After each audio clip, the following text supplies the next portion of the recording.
क्या हाल है दोस्तों। आज हम एक चर्चा करेंगे और चर्चा बड़ी गंभीर भी है। और उस पर जब हम चर्चा करेंगे तो उसका निदान भी हमें मिलेगा। कुछ उसमें मिथ भी है, जो अफवाहें हैं वे भी दूर करने की कोशिश करेंगे। आपको बताते चलें, आपको भी मालूम होगा कि आपके आसपास में, आपके परिवार में, आपके घर में आँखों के मरीज़, जिसमें आँखें का लाल होना, आँखों में खुजली होना, आँखों से पानी बहना, ये लक्षण और ये बीमारी आज के टाइम में बहुत तेज़ी के साथ फैल रही है। पूरे प्रदेश में कह लो या हिंदुस्तान में के कई स्टेट में ये बीमारी अपना पैर पसार चुकी है। बरसात के मौसम में अक्सर ज़्यादा हो जाती है, मगर अब की बार 2023 में इसके पेशेंट बहुत नज़र आ रहे हैं। तो हम आपको जागरूक करने के लिए आज आपको जनपद बिजनौर के किरतपुर कस्बे में डॉक्टर अथर, जो आँखों के विशेषज्ञ हैं, डॉक्टर हैं, उनसे रूबरू करा रहे हैं। और जो इसमें आँखों की बीमारियों के लिए जो कुछ भी इसके लक्षण, इलाज, अफवाहें, वो थोड़ी सी उस पर चर्चा करेंगे, जिससे कि इस वीडियो बनाने का मकसद से आपको फ़ायदा पहुँचे। और जो इसमें बीमारी का मामला चल रहा है कि इससे कैसा बचा जाए। तो आइए डॉक्टर साहब जी, आपका स्वागत है हमारे चैनल पर। बहुत बहुत शुक्रिया, आपने मुझे अपने चैनल पर इनवाइट किया। जी बताएं हाँ साहब, क्या क्या सवालात हैं। डॉक्टर साहब, आपके पास पेशेंट तो बहुत आ रहे होंगे, बताने की तो ज़रूरत है ही नहीं, और हमने इस पर थोड़ी सी डिस्कस भी कर ली है। जी। तो आप थोड़ा सा ये जानकारी हमारे साथ साथ हमारे दर्शकों को दीजिए कि ये बीमारी, जैसे आंखों में लालपन होना, आंखों में पानी आना, खुजली होना, ये अचानक से एकदम बाढ़ की तरह, जैसे बाढ़ आई है अभी, बाढ़ की तरह क्यों आ गए एकदम गांव कस्बों में है, एक घर में 2-2 3-3 है, ये वजह क्या है? देखिए, ये आंख आना बेसिकली इसको जाना जाता है हिंदुस्तान में आंख आना या आंख लाल होना नाम से जाना जाता है। इस बीमारी का आने का जो मामला है इस वक्त, वो है मौसम में एकदम से इतने ज्यादा बदलाव। इसको इंग्लिश में क्या कहते हैं? इसको इंग्लिश में आई फ्लू और मेडिकल टर्म्स में कंजक्टिवाइटिस कहा जाता है। Conjunctivitis, conjunctivitis. और अपनी देशी भाषा में वही लालपन आना या आंखें लाल होना, सूजना। बिल्कुल बिल्कुल सही बात है। ठीक है, इसके जो लक्षण आपने अभी जैसे बात कर रहे थे दर्शकों से आप, तो इसके लक्षण हैं आँख का लाल होना, आँख में पानी आना, आँख का सूज जाना या फिर आँख से कीचड़ आना। इसके अलग कुछ लोगों में खारिश भी बहुत ज़्यादा आ जाती है। ये इसके लक्षण हैं। लक्षण के साथ साथ हम सिर्फ लक्षण देख के ये नहीं कहा जा सकता कि कौन सा वाला कंजक्टिवाइटिस है। दरअसल कंजक्टिवाइटिस कई तरह का होता है। अच्छा। हाँ, तो वो आपको जब भी पता चलेगा जब आप अपने नज़दीकी डॉक्टर के पास जाएंगे। वो आपको प्रॉपर ढंग से देखेंगे, 3 टाइम एग्जामिनेशन होगा, उसके बाद वो बताएंगे कि इनको कंजक्टिवाइटिस कौन सा वाला है। अच्छा, जैसे हमें कोई पेशेंट नजर आया, उसकी आंखें एकदम लाल सी है, हमारी नजर उस पर टकराई, तो उससे हमें बीमारी एकदम से हो जाएगी या जब तक हम ये देखने से नहीं फैलेगी? मतलब ये मिथ है, आंख को उसको देखने से नहीं फैलेगी, क्योंकि आप इसका अंदाजा इस बात से लगा सकते हैं कि हमारे पास डेली के इस वक्त जो है 80 से 150 पेशेंट के बीच में एवरेज आ रहा है। अच्छा, यही मरीज भी रह रहा है, कभी 150 तक भी पहुंच रहा है। ये पिछले एक हफ्ते का रेशियो रहा है। तो आप अगर 100 का भी एवरेज माने तो 100 आंखें देखनी पड़ रही है एक दिन में जी। तो हमारी तो अब तक 100 बार हो चुकी होती है ना। तो आंख देखने से इसका कोई ताल्लुक नहीं है। हाँ, लेकिन जैसे आप किसी के पास बैठे हैं, उन्होंने अपनी आंख को टच किया, अच्छा, फिर आपने उनसे जाके हैंडशेक कर लिया जी। अब आपने भी आंख टच कर ली धोखे में अपनी, तो फिर वो आपको भी बीमारी लग जाएगी। यानी आंखों का मिलन होना जरूरी है। आंखों का मिलन बोले तो मैंने अपनी हाथ से आंख पर लगाया, फिर वही हाथ मैंने दूसरे से मिलाया और उसने अपना हाथ अपनी आंख पर लगाया जी। तो ये चैन अगर चलेगी, चैन से फैलेगा जी, देखने से नहीं फैलेगा। अच्छा, ये जानलेवा है, इसमें आदमी मर सकता है? नहीं, ऐसा अभी केसेस कोई नहीं है कि कंजक्टिवाइटिस से किसी इंसान की मौत होती हो। हाँ, ये अलग बात है कि कंजक्टिवाइटिस मतलब आँख का लाल होना जिसे कहा जाता है, आँख लाल कई सारे और बीमारियों में भी हो जाती है। अच्छा। तो और बीमारी की वजह से इंसान की मौत हो सकती है, बाकी कंजक्टिवाइटिस से मौत होती नहीं है, अक्सर तो नहीं देखा गया। अच्छा, जैसे किसी की आंख में लालपन है या XYZ जो भी हमने अभी लक्षण बताए आपने, ये कितने दिन में ठीक हो जाते हैं? बिना दवाई के ठीक हो जाएंगे? बिना दवाई के ठीक हो जाएंगे, और अगर हम दवाई नहीं करेंगे तो कितने दिन में ठीक होंगे? जी, इसका जो म्याद है इस बीमारी की, जो ऐसे मान लीजिए जो लाइफ है, इस बीमारी का मामला ये है कि इस बीमारी में लगभग 1 हफ्ते से लेके 10 दिन तक लग जाते हैं पूरी तरह ठीक होने में। 1 मिनट कॉल ले लेते हैं, 1 मिनट। तो लग जाते हैं इस बीमारी में 1 हफ्ता से लेके 10 दिन तक लग जाते हैं ठीक होने में। इसके अलग इलाज करना इसलिए ज़रूरी है ताकि और लोगों तक ना पहुंचे बीमारी। इसके इलाज में सिर्फ दवाई शामिल नहीं है, इसके इलाज में बहुत सारी एहतियात, बहुत सारे परहेज शामिल है, वो आपको बिल्कुल समझने होंगे।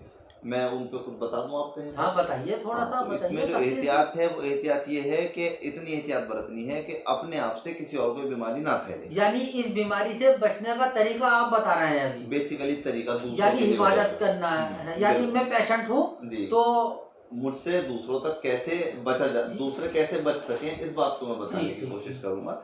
उसमें ये रहेगा, एक तो आँख को बिल्कुल भी टच नहीं करना है। दूसरा, जो आपके इस्तेमाल की चीज़ें हैं उसमें आई मेकअप हो सकता है, उसमें जो है कोई टॉवल हो सकती है, उसमें रुमाल हो सकता है, या फिर आपका पिल्लो तकिया हो सकता है।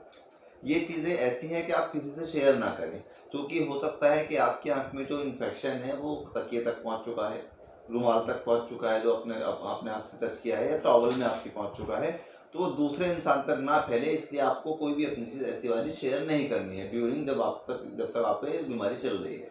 अच्छा, जैसे मैं पेशेंट हूँ, ये तो आपने बताया कि पेशेंट है, मैं पेशेंट नहीं हूँ, मैं बीमार नहीं हूँ, मगर मैं इससे कैसे बचूं? क्योंकि ये तो फ्लू फैल रहा है, सभी जगह है ये। हाँ, तो मैं इसका बचाव कैसे करूं? तो दर्शकों ध्यान रखना, ये सवाल बहुत अहम है कि इससे बचाव कैसे किया जाए। जी, इससे बचाव का तरीका है कि आप प्रॉपर अपनी हाइजीन, अपनी बिल्कुल सफाई रखें, ऐसे कि जितनी बार भी आप घर में अंदर आ रहे हैं बाहर से कुछ लोगों से मिलके, तो हाथ को अच्छी तरह से धोएं, ताकि अगर आपका आँख धो के धाके में आपकी आँख से टच हो भी जाए और उस पर इन्फेक्शन कोई था तो वो वॉश आउट हो जाए, धुल जाए जब आप हाथ धुल ले। तो इसके अलग किसी का भी जो है टॉवल इस्तेमाल ना करें अपने घर में भी, है ना। सपोज कीजिए आपके घर में आपके भाई को है, तो आप उनका बिल्कुल भी टॉवल इस्तेमाल ना करें, उनके जो है जो तकिए पे जिस पे सोते हैं वो तकिया इस्तेमाल ना करें। मतलब जो प्रिकॉशंस उसके लिए हैं जो वो दूसरों तक ना दे, वही आपको उन चीज़ों से बचना है। अच्छा, एक सवाल और अहम है, जो लड़की होती है ये मेकअप बहुत करती है आंखों के लिए, मेकअप तो इनमें वह लेंस भी लगाती है जी। लेंस लगाने के बाद कुछ लेंस भी लगाती है और काजल, सुरमा आदि लगाती है, तो इससे भी कंजक्टिवाइटिस फैलने नुकसान है या मेकअप करने से कुछ ऐसा? इस मौसम में लेंस लगाना कंजक्टिवाइटिस अगर है तो फिर तो नुकसान है ही। कंजक्टिवाइटिस का मतलब ये है कि अगर सिम्टम्स थोड़े से भी हैं, आँख सिर्फ लाल भी हो रही है, तो भी ऐसे में कॉन्ट्राइंडिकेटेड हो रहा है, ये कॉन्टैक्ट लेंसेज नहीं लगाया जाना चाहिए ऐसे हालत में। बाकी जो है इसके अलग मिथ बहुत तरह के फैले हुए हैं, जैसा आपने एक मिथ बड़ा शानदार बताया कि आँख में देखने से जी। ऐसे ही लोगों में बहुत सारी अफवाहें हैं इसको लेकर के, जानलेवा तो नहीं है। हाँ, वो इसलिए बता रहा हूँ कि पब्लिक, मतलब एक बंदा गाना गाता हो जा रहा था, गुलाबी आंखें जो तेरी देखी, तो कंजक्टिवाइटिस हो जाएगा। हाँ, तो देखने से नहीं होता, देखने से नहीं होता जो है। हाँ, गाना ही अच्छा है मगर इसका मतलब गलत है कंजक्टिवाइटिस वाला जी जी। कंजक्टिवाइटिस तो ये देखने से नहीं फैलता है जी। तो आपने बता दिया कि इसके लक्षण क्या है, सावधानियां भी बता दी, बचाव कैसा है वो भी बता दिया। अब इसका इलाज बताइए। अच्छा, इसका इलाज एक नॉर्मल दुकान पर मिल जाता था, उसको हम बोलते थे निम्बोली का ट्यूब। अब दर्शकों के अलग अलग जगह पर उसको क्या बोलते होंगे वो तो वे जानते होंगे, छोटा सा रहता है दर्शकों, आप भी जानते होंगे, आपकी भाषा में सर आपको पता होगा डॉक्टर साहब क्या बोलते थे? चुनिया ट्यूब बोलते थे ना उसको, चुनिया ट्यूब बोलते थे, हम बोलते थे निम्बोली का ट्यूब, आपकी भाषा में अलग बोलते होंगे दर्शकों। तो वो लगाने से कुछ फायदा होता है, वो भी इस बीमारी में रहता था? क्योंकि हम बचपन में लगाते थे तो भाई हमें तो महसूस हो जाता है सही होगा। बिल्कुल, इसमें ये है रोहिल भाई कि वो एक दवाई है, वो महज एक दवाई है। अब उसका एक प्रॉपर काम है कि वो किसी एक बीमारी में काम करेगी। बेसिकली वो एक माइल्ड एंटीबायोटिक होता है, उसके अंदर जो लिक्विड होता है, जो उसके अंदर जेल फॉर्म में होता है, वो एक लिक्विड होता है, तो वो एंटीबायोटिक होता है।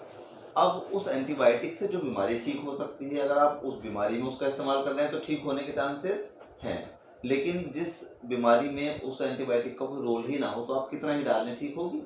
नहीं होगी, है ना। जैसे आप इसका सीधा सीधा उदाहरण समझ लीजिए, जिस वक्त ये निबोली ट्यूब बहुत ज़्यादा चलते थे, मैं 10 साल पहले की बात करूँगा, 10 साल पहले की बात है, ऑलमोस्ट 10 से 15 साल पहले का मामला है वो। उस दौरान लोगों की आंखें ज़्यादा खराब होती थी, खराब मीन्स अंधे लोग हो जाते थे, ज्यादा होते थे पुराने समय में, अब होते हैं, पुराने समय में ज्यादा होते थे, पुराने समय में ज़्यादा होती थी। उसकी बहुत बड़ी वजह ये है कि पुराने समय में पूरी तरह से इलाज लोग कराते नहीं थे। इलाज तो मौजूद था अस्पतालों में, लेकिन अवेयर नहीं थे लोग बिल्कुल भी उस इलाज के प्रति, तो इसीलिए वो इलाज नहीं कराते थे, अपने ही नुस्खे इस्तेमाल करके आँख खराब कर लेते थे। आज की डेट में बहुत कम रेशियो हो गया खराब होने का। अच्छा, आंखों का लाल होना, सूजन आना जी, या खारिश आना, इन सब के लिए कोई एक नॉर्मल दवाई है या सबकी अलग अलग रहती है? नहीं, ऐसी कोई दवाई नहीं है, वो प्रॉपर बीमारी देखी जाएगी। कंजक्टिवाइटिस कौन सा है, कंजक्टिवाइटिस एलर्जिक हो सकता है, बैक्टीरियल हो सकता है, अच्छा, वायरल हो सकता है। इसमें भी कई तरह के होते हैं, वायरल और क्या क्या बताया? बैक्टीरियल। जी, वायरल है, बैक्टीरियल है, और इसके अलग जो है एक है आपका क्या था, हाँ, वायरल बैक्टीरियल हो सकता है, एलर्जिक हो सकता है, तीनों में से कोई भी हो सकता है उसमें। लेकिन ये है कि इलाज डायग्नोसिस पहले डॉक्टर बनाएगा, वो देखेगा कौन सा कंजक्टिवाइटिस है, उसी के हिसाब से आपको दवाई दे देंगे। लेकिन आप इसमें घरेलू नुस्खे इस्तेमाल ना करें। ये कंजक्टिवाइटिस की बात नहीं है, और भी सभी बीमारियों में सेम कंडीशन है। ऐसे घरेलू नुस्खे इस्तेमाल करना कोई अकलमंदी की बात नहीं है। हाँ, बाकी तो इसमें दूसरा एक मैसेज मैं देना चाहूँगा आपके अभी आप अपना बता दीजिए, मेरा पूरा हो चुका है। मैं आप एक मैसेज ये देना चाहूँगा, इसमें लोगों के लिए तो हमने बता दिया क्या करना है। मैं डॉक्टर्स के लिए भी इसमें एक मैसेज दूंगा कि जब ये बीमारी जैसे कंजक्टिवाइटिस फैली हुई है इस वक्त, तो कोशिश करें कि अपनी फीस थोड़ी कम कर लें। हो सके तो कैंप लगाएं क्लिनिक पर, फ्री में जो भी आप कर सकते हैं, ताकि जो लोग ऐसे हैं बेचारे जो इस वक्त आर्थिक स्थिति मजबूत ना होने की वजह से अस्पताल नहीं आ सकते हैं, वो लोग भी अस्पताल आके इलाज करा सकें। क्योंकि जो है ऐसी बीमारियां पिछले कुछ दिनों पहले हमने कोरोना देखा, बहुत बुरे हालात रहे हैं उसमें, लेकिन ये रहा कि बहुत सारे डॉक्टर्स ऐसे थे जिन्होंने बहुत लोगों की मदद की, अपनी फीस ख़त्म कर दी। ऐसे ही हमें इसमें भी प्रदर्शन करना है, ताकि जो लोग ऐसे हैं जो दवाई नहीं ले सकते थे अस्पताल आके, वो लोग अस्पताल आके दिखा भी सकें और दवाई भी ले सकें। तो इसमें डॉक्टर साहब आपका जनपद बिजनौर कस्बा किरतपुर में क्लिनिक है, तो आपने लोग पब्लिक ऐसे मरीजों के लिए बारे में क्या सोचा? हमारे चैनल के माध्यम से जो दर्शक देख रहे हैं, या उनके लिए जो बेचारे गरीब है या XYZ, तो हमने जब से कंजक्टिवाइटिस फैला है, सोशल मीडिया के थ्रू हमने पंपलेट, अपने पोस्टर वायरल किए, जिसमें हमने साफ साफ लिखा कि हमारे यहाँ पर फीस फ्री रहेगी जब तक ये कंजक्टिवाइटिस। अच्छा, आपकी फीस नॉर्मल डेज में, नॉर्मल पेशेंट नॉर्मल डेज में 200 रुपये कंसल्टेशन। अच्छा, 200 रुपये है जी। तो अभी आपने निःशुल्क कर दी है जी, और जैसे पंपलेट वो स्क्रीनशॉट लेकर आएंगे। बेसिकली हम एक स्क्रीनशॉट इसमें अभी वीडियो के साथ जो अटैच कर देंगे, वो वीडियो से स्क्रीनशॉट, या इस वीडियो का भी स्क्रीनशॉट अगर कोई लेकर आएगा हमारे क्लिनिक पर, तो हम उससे जी ऐसे जो है उसका लिंक ले आए, या फिर स्क्रीनशॉट लेकर आ जाए खींच के वीडियो का, ऐसे ही ओवरऑल, तो उस स्क्रीनशॉट के जरिए हम उनकी फीस खत्म कर देंगे, फीस नहीं लेंगे। दूसरा, उनको दवाई पर भी जो पॉसिबल है वो डिस्काउंट देने की कोशिश करेंगे। बहुत अच्छा डॉक्टर साहब, आपने अपना कीमती समय हमें दिया। और दोस्तों, ये प्रचार के माध्यम से वीडियो नहीं बनाया गया है, ये आपको जागरूक करने के लिए बनाया गया है। ठीक है, और शुक्रिया दोस्तों। शुक्रिया रोमिल भाई, आपका बहुत बहुत कि आपने चैनल पर इनवाइट किया। और हाँ, सॉरी, थोड़ा सा और बता दीजिए, ये डॉक्टर आपका क्लिनिक का बारे में भी तो बता देते हैं ना, क्लिनिक के बारे में जो है जनपद बिजनौर के बताएं। हाँ, बता दीजिए। और अपना अच्छा जी, हमारा क्लिनिक जो है किरतपुर में स्थित है, बसी किरतपुर जो जिला बिजनौर के अंदर आता है, यूपी में। और अभी हमारे पास इस वक्त पेशेंट, ऊपर वाले का शुक्र है कि ऑलमोस्ट सभी स्टेट से हमारे पास पेशेंट हैं। क्लिनिक में हमारे पूरी टीम मौजूद है, टीम के साथ साथ सुविधाएं भी सारी मौजूद हैं। बहुत शानदार ढंग से हमारे यहाँ मोतियाबिंद का ऑपरेशन किया जाता है, जिसमें मरीज को कोई भी तकलीफ नहीं होती है। डन।